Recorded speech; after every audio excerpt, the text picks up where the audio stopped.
Hi guys, for today's video we will talk about inverse function but different example. So we have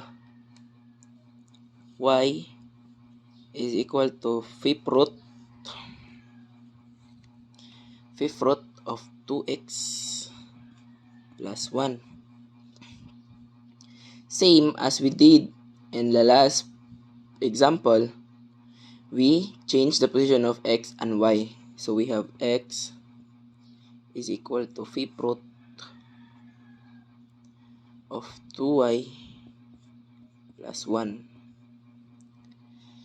And next, we have to root both sides to get this.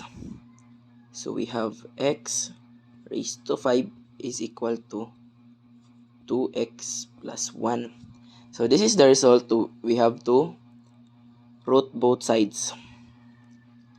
And then we do the additive inverse. So we have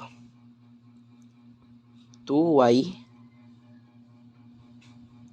is equal to x raised to 5 minus 1.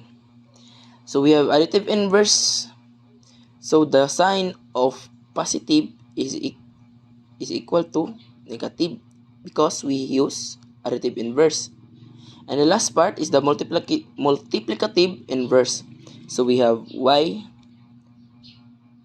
raised to negative 1 is equal to x raised to 5 minus 1 over 2.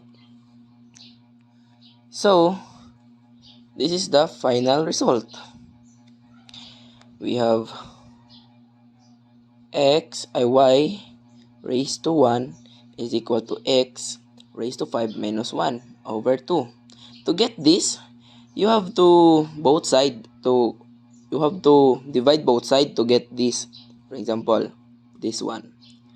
We have to divide by 2 to get this and to have the